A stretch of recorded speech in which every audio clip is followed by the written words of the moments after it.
Hello दोस्तों, welcome in JBL। यहाँ regularly battle through the heavens के एपिसोड के नोवेल एक्सप्लेनेशन की वीडियो यह चैनल पर अपलोड होंगी। सो जल्द से जल्द सब्सक्राइब कर ले जिससे आपको आने वाली नई वीडियो पहले मिल सके। तो आज हम बात करेंगे सीजन 6 में एपिसोड 30 के पार्ट 5 पे। अब आगे। जैसे ही खंजर जियोयान के हाथ के पास पहुंचा, याओ शेन के मुंह के कोने पर खुशी फैल गई। जिस तरह खंजर जियोयान के बेहद करीब थे, उसने आखिरकार एक चाल चली। उसने कोई चौंकाने वाला जवाबी हमला नहीं अपनाया, बल्कि अपने हाथ में लिए भारी शासक को छुड़ाने की पहल की। भारी शासक हवा में उड़ गया और जमीन पर जोर से गिरा। साफ आवाज के कारण कुछ लोगों की सांसें फूल गईं। क्या उसके हथियार खो जाने के बाद भी लड़ाई जारी रह सकती है? बेशक ऐसे ही काफी लोग थे जिन्होंने दूसरे विचारों को अपनाया। इस समय उन्हें अचानक फाइटिंग एरिना में जियोयान की बाइशेन के साथ लड़ाई के दृश्य की याद आई। उस समय जियोयान ने अपने हथियार को खोने के बाद जो ताकत दिखाई थी, वह पहले से भी ज्यादा भयानक और क्रूर थी। जियोयान के अपने हथियार छोड़ने के कृत्य से याओ शेन के चेहरे पर एक जंगली खुशी छा गई। इस पल ने उन्हें और संकोच नहीं करने दिया। उसके हाथों में खंजर अचानक एक काले रंग की डुक्यूई से आच्छादित हो गया। जैसे ही डुक्यूई के धागे उनके ऊपर लटके, मछली की एक अजीब सी गंध अचानक अखाड़े में भर गई। काल्पनिक जलमग्न कांटा, घनी ठंडक से भरी एक गहरी चीख निकली जैसे ही खंजरों का जोड़ा अजीब तरीके से तेजी से हिलने लगा। खंजर के हिलते ही काली हवा के धागों ने उन्हें ढांक लिया। काली हवा एक विशैला सर्प के रूप में प्रकट हुई, जिसमें सभी दिशाओं में एक आत्मा थी। इस समय काली हवा के प्रत्येक धागे में एक विशाल चट्टान को भेदने की ताकत थी। जियोयान ने अपने दिल में स्पष्ट रूप से समझ लिया था कि सभी दिशाओं से उड़ते हुए ये काले वाष्प न केवल एक चौंकाने वाली ताकत रखते थे, बल्कि उनमें एक घातक जहर भी था।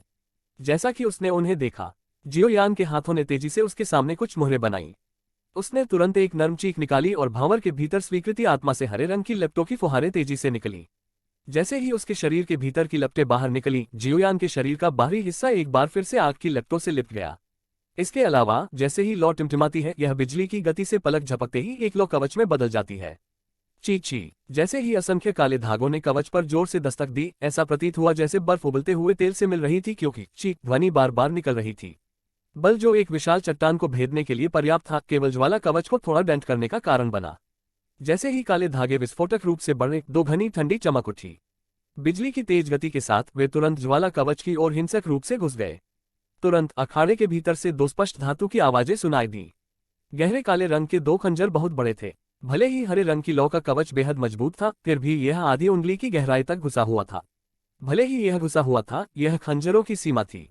ज्वाला कवच पर अत्यधिक गर्म तापमान ने तुरंत गहरे काले खंजर को उग्र लाल कर दिया। याओ शेंग ने खंजर को अपने हाथों से कसकर पकड़ रखा था, क्योंकि खंजर से ची ची की आवाज निकल रही थी और उनमें से सफेद भाप उठ रही थी।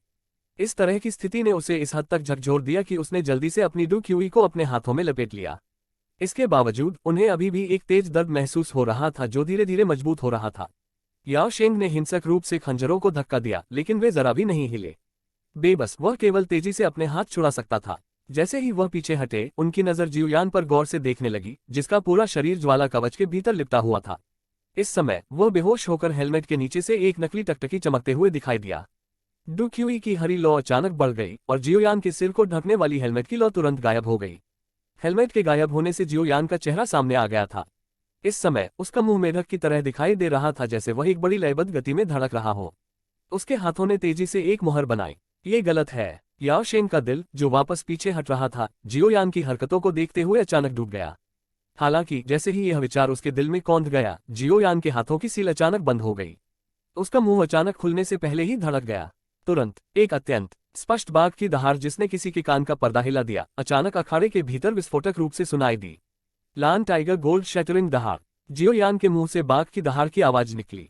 एक गोलाकार पदार्थ जैसी ध्वनि तरंग बिजली की तरह एक लहर की तरह फैलती है। तुरंत यह याओ शेंग तक पहुंच गया। बाद वाले का सिर तुरंत गदगद हो गया। उसके मुंह के कोने से बाहर छलकने से पहले उसके पेट में ताजा खून के एक कौर के रूप में मिचली महसूस हुई। इस अचानक ध्वनि हमले के तहत याओ शेंग को अंततः गंभीर आघात लगा। इसके अलावा एक घातक चक्कर भी आया। इस तरह के आदान प्रदान में इस तरह की चपलता निस्संदेह विजेता का फैसला करेगी। जियोयान के चरित्र को देखते हुए वह निश्चित रूप से इस तरह की गिड़गिड़ाहट को नहीं छोड़ेगा, जो उद्देश्यपूर्ण तरीके से बनाई गई थी। इसलिए जैसे ही याओ शेन के दिमाग की जगह चक्कर आ रहे थे, जियोयान के शरीर ने आखिरकार एक चाल चली। उसके पैरों के नीचे चांदी की चमक टिमटिमा गई और बिजली की हल्की गर्जना सुनाई दी। तुरंत सभी की निगाहें धुंधली हो गईं, क्योंकि जियोयान का शरीर तुरंत याओ शेन के सामने भूत की तरह दिखाई दिया। इस दृश्य को देखकर सभी के मन एकाएक उठ खड़े हुए। वे जानते थे कि जीत इसी क्षण तय होने वाली थी। याओ शेन के दिमाग में चक्कर केवल कुछ सांसों तक रहे। हालांकि जब उसके दिमाग को धीरे धीरे होश आया तो उसके सामने एक काली छाया आ गई थी। जैसे ही उनके दिल में झटका लगा, एक अत्यंत शक्तिशाली हवा जिसने एक कम सोनिक बूम किया पूरे अखाड़े में सुनाई दी। Octane blast. इतनी नजदीकी दूरी को देखते हुए याओ शेंग ने पहले ही चकमा देने का मौका खो दिया था। उसका चेहरा सदमे और निराशा से ढका हुआ था। इस समय पूरे अखाड़े में ठंडी हवा में सांस लेने की आवाज सुनाई दे रही थी। इस तरह के क्रूर हमले के तहत यह संभावना थी कि याओ शेंग निश्चित रूप से हार जाएंगे। याओ शेंग हार गया है। एक ही समय में लियू किंग और लिन शियुया दोनों के मुंह से बेहोश शब्द निकल रहे थे। हालांकि पूर्व का चेहरा काला और गंभीर था, जबकि बाद का चेहरा विस्मय और मुस्कान से भरा हुआ था। लियू किंग के मुंह से निकलने वाले शब्दों को सुनकर लियूफी का चेहरा, जो पहले एक उत्साहित चेहरा था जब उसने याओ शेंग को जियुयान को पीटने का अनुमान लगाया था, जब तक कि बाद में दया की भीख नहीं मांगी, अचानक पीला सफेद हो गया।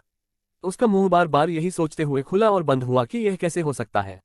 मुट्ठी जो शक्तिशाली डूक्यूई द्वारा लपेटी गई थी, हवा के अवरोध से गुजरी और एक अतुलनीय शक्तिशाली बल ले गई, क्योंकि यह हैरान याओ शेंग की छाती में जोर से धंस गई। उसकी मुट्ठी घूमी और एक बल जो सभी दिशाओं में फेंका गया था प्रक्षेपित हुआ। ड्रग। याओ शेंग के सीने से एक तीव्र दर्द फैल गया था, क्योंकि उसके हैरान चेहरे पर एक असामान्य लाली उभर आई थी। एक पल बाद वह अंत में मदद नहीं कर सका, लेकिन बेतहाशा ताज़ा खून का मुंह थूक दिया। ऐसा प्रतीत होता है कि उसके शरीर को एक गंभीर झटका लगा है, क्योंकि यह अंत में अखाड़े के बाहर भारी मात्रा में उतरने से पहले पीछे की ओर चला गया। जिस जमीन पर वह उतरा था वहां तुरंत कई दरारें दिखाई दी। ताज़ा खून जो थूक से निकला था आग की लिपटों से वाष्पीकृत हो गया था जब वह जियोयान के शरीर से लगभग 2 से 3 फीट की दूरी पर था। जियोयान के शरीर पर हरे रंग का ज्वाला कवच कांपने से पहले वह तेजी से शून्य में बदल गया। जियोयान धीरे धीरे आगे बढ़ा। उसने अखाड़े के बाहर याओ शेंग के पीले सफेद चेहरे को उदासीन तरीके से देखा। अखाड़े के ऊपर एक शांत आवाज गूंजती है, तुमने खो दिया है। जियोयान की शांत आवाज अखाड़े के चारों ओर गूंज उठी, जिससे कई निजी बातचीत अचानक बंद हो गई। अखाड़े में खड़े व्यक्ति और अखाड़े के बाहर पीले सफेद चेहरे वाले याओ शेंग के बीच बार बार अलग अलग तरह की भावनाओं वाली अनगिनत निगाहें बार बार देखती थीं। एक स्पष्ट ताली की आवाज अचानक शुरू होने से पहले एक पल के लिए मौन जारी रहा। जैसे ही स्टेडियम से तालियों की गड़गड़ाहट सुनाई दी और बादलों की ओर बढ़ गई, तुरंत ही एक श्रृंखला प्रभाव दिखाई देने लगा। स्टेडियम में तालियों की गड़गड़ाहट सुनकर जियोयान ने अपना सिर उठाया। उसने उस जगह को देखा जहां एक सुनेर थी। इस समय यह लड़की मीठी मीठी मुस्कान बिखेर रही थी। उसके नाजुक हाथों ने सुरुचिपूर्ण ढंग से ताली बजाई और तालियों की गड़गड़ाहट पैदा की।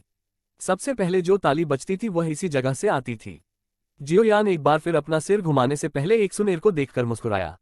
उसकी निगाह उस दिशा में गई जहां लियू किंग और अन्य लोग थे। लियू किंग की निगाहें उसकी ओर देखने पर लियू किंग की निगाहें उस पर पड़ी। उसकी ठुड्डी ने बिना कोई निशान छोड़े हल्का सा सिर हिलाया, इससे पहले कि वह बेहोश होकर चली गई। लियू फी, जो अपने दांत पीस रही थी और बार बार बगल में कोस रही थी, को जियोयान द्वारा स्वचालित रूप से नजरअंदाज कर दिया गया। जियोयान इस मैच को जीतता है। जजों की सीट पर मौजूद सुकियान भी मुस्कुराए और उठ खड़ी हुई। धीरे धीरे बोलते हुए उनकी निगाह पूरे अखाड़े पर पड़ी। जैसे ही सुकियान का फैसला सुनाया गया, तालियों की गड़गड़ाहट जो पूरे अखाड़े में एक बार फिर से गूंज उठी। अखाड़े में काले चोगे युवक को देखने के लिए जिन निगाहों का इस्तेमाल किया जाता था, उनमें कुछ ऐसी श्रद्धा और भय था जो छुपाया नहीं जा सकता था। मैच में जियोयान ने जो ताकत दिखाई थी, उसने उन्हें पूरी तरह से अपने वश में कर लिया था। जियोयान ने एक बार फिर याओ शेंग के मुरझाए हुए चेहरे पर नजर डाली। उसकी पीठ पर बैंगनी बादल के पंख धीरे से फड़फड़ाए और ऊंचे मंच पर उड़ने से पहले उसका शरीर उठा। उसके कंधों को हिलाते हुए पर्पल क्लाउड विंग्स तेजी से पीछे हट गए और अंत में उसके चारों ओर ईर्ष्या की कई निगाहों के नीचे गायब हो गए। जियोयान, तुम सच में बहुत अच्छी हो। अब मैं यह देखना चाहता हूं कि वह व्यक्ति तुम्हें कैसे भड़काएगा।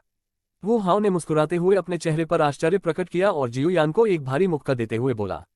पहले की लड़ाई को उतार चढ़ाव से भरा कहा जा सकता था। उसे पता ही नहीं चला कि कितनी बार उसका दिल भींचा। यह वास्तव में अप्रत्याशित है कि आपके पास वास्तव में इस तरह की दुर्लभ फ्लाइंग डू तकनीक है। फूजिया की जिज्ञासु आवाज जियोयान की पीठ से फैल रही थी, क्योंकि वह भी ईर्ष्यालु चेहरे के साथ बोल रही थी। के जियोयान, बधाई हो। याओ शेंग को हराकर यह मूल रूप से कहा जा सकता है कि आप शीर्ष 10 में प्रवेश करने में सक्षम हैं। जियोयान के पीछे से एक जोरदार हंसी की आवाज आई। जियोयान ने मुड़कर देखा और पाया कि यह लिन शियुआ का समूह था। मैं केवल भाग्यशाली था। अगर मैंने संयोग से ब्लैक वाटर वर्ल्ड पर लगाम नहीं लगाई होती तो शायद जीतना इतना आसान नहीं होता।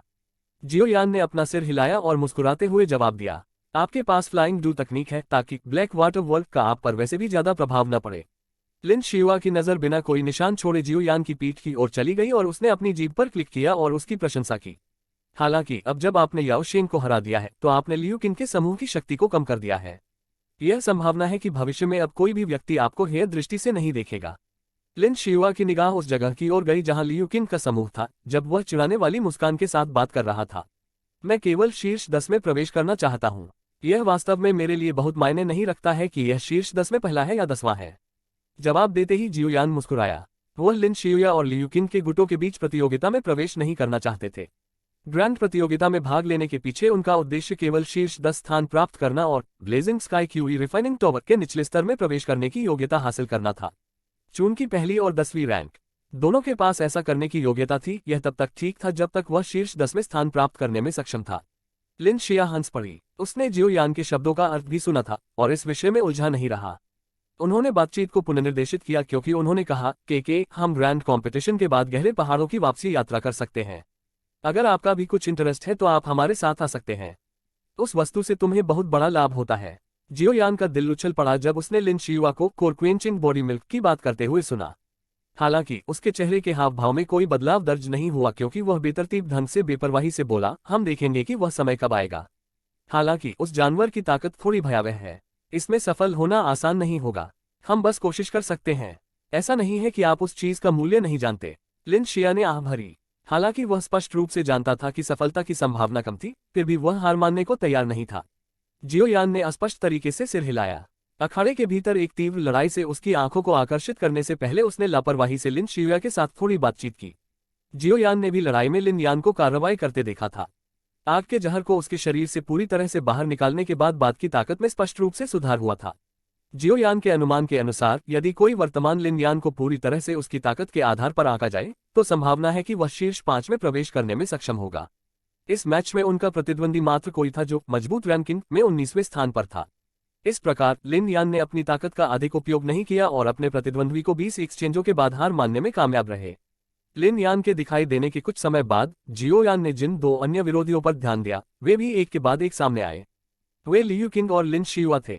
जियोयान की वर्तमान प्रतिष्ठा और इन अकादमी के इन 2 चमकदार सितारों के बीच अभी भी अंतर था। स्टेडियम में मुख्य ध्यान के रूप में उन दोनों की उपस्थिति ने तुरंत सभी की आंखों को आकर्षित किया। तुरंत ही स्टेडियम के भीतर भावुक चीख पुकार गगनभेदी तरीके से गूंज उठी। लियू किंग सबसे पहले दिखाई दिए। इस बार उसका प्रतिद्वंदी 11वें स्थान पर था, जिसकी ताकत 8 सितारा डूलिंग वर्ग तक पहुंच गई थी। इस तरह की रैंक और ताकत पहले से ही इन अकेडमी के भीतर शीर्ष के बहुत करीब थी। हालांकि कुछ कड़वे तौर तरीकों से जब वह दिखाई दिया तो ऐसा लगा कि वह अभी भी लियू किंग को अपने प्रतिद्वंदी के रूप में चुनने पर बेहद उदास था। जैसा कि देखने वाली गैलरी में सभी ने देखा कि 10 मिनट से भी कम समय में लड़ाई के विजेता का निर्धारण हो गया। सभी ने आह भरी और अपना सिर हिला दिया। वह वास्तव में मजबूत रैंकिंग पर शीर्ष 3 में रहने के योग्य थे। हालांकि लियू किंग के प्रतिद्वंदी की ताकत 8 सितारा डूलिंग रैंक तक पहुंच गई थी और लियू किंग के करीब दिखाई देने लगी थी, जो डूलिंग वर्ग के चरम पर थे। जब उन्होंने लड़ना शुरू किया तब भी अंतर बहुत बड़ा था। यहां तक एक कमजोर व्यक्ति भी एक नजर में अंतर को देख सकता था। जियोयान ने ऊंचे मंच से लियू किंग को अखाड़े में नजरअंदाज कर दिया और आहें भरने से खुद को रोक नहीं सका। यह ग्रैंड प्रतियोगिता पहले ही दूसरे दौर में पहुंच चुकी थी, लेकिन बाद वाले ने अभी भी अपनी पीठ पर माउंटेन स्प्लिटिंग स्पीयर का इस्तेमाल नहीं किया था। केवल अपने हाथों पर भरोसा करके वह इतने सारे विशेषज्ञों को चुपचाप पीछे हटने में सक्षम बना सका। ऐसी शक्ति वास्तव में भयानक थी। ऐसा लगता है कि यह लियू किंग डू वांग वर्ग में आधा फुट का है। हालांकि वह अभी भी एक सच्चे डू वांग के साथ तुलना करने में असमर्थ है, लेकिन जब वह सामान्य डूलिंग की तुलना में अधिक मजबूत होता है। जियोयान के बगल में एक सुनेर ने धीरे से बोली, इसके अलावा यह भी संभावना है कि लिन शियुआ के पास भी ऐसी ही ताकत हो। जियोयान ने थोड़ा सिर हिलाया और आह भरी। वे वास्तव में 2 बेहद मजबूत साथी हैं। इस इन अकेडमी में यह संभावना है कि जियान के अलावा कोई और नहीं है जो उन्हें दबा सके। जियोयान ने अचानक अपना सिर घुमा लिया जब वह इस बिंदु तक बोला। उसकी आंखें एक सुनेर को घूर रही थीं और उसने कुटिलता से मुस्कुराते हुए पूछा, क्या एक सुनेर ऐसा कर सकती है? एक सुनेर की लंबी संकीर्ण भौहें थोड़ी कांपने लगी और उसने बड़ी चतुराई से सवाल का जवाब दिया, जियोयान गेगे क्या सोचती है? जियोयान की नजर उस युवती पर पड़ी जो बहुत ही सुंदर ढंग से हंस रही थी और उसका दिमाग अचानक से गायब हो गया। कितना समय हो गया था जब उसने उसके चकाचौंध वाले पक्ष को देखा था। उसके पास योग्यता और ताकत थी, लेकिन कुछ छोटे और महत्वहीन काम करने के लिए चुपचाप उसके पीछे रहने को तैयार थी। जियोयान के हाथ ने धीरे से एक सुनेर के हल्के चेहरे को रगड़ा और धीरे से कहा, लड़की, मुझे पता है कि तुम्हारी प्रशिक्षण प्रतिभा बहुत शानदार है। यह बहुत पहले से ऐसा ही रहा है। हालांकि मैं शायद ही कभी आपको वास्तव में हमला करते हुए देखता हूं, फिर भी मैं यह महसूस करने में सक्षम हूं कि यह संभावना है कि आपकी वर्तमान ताकत मुझसे बहुत अधिक मजबूत है। और यहाँ पे यह पार्ट खत्म होता है। Bye bye guys. यदि आपको यह एक्सप्लेनेशन अच्छी लगी हो तो लाइक करें और नेक्स्ट पार्ट के लिए सब्सक्राइब जरूर करें, जिससे आपको नया पार्ट जल्द से जल्द पहले मिले।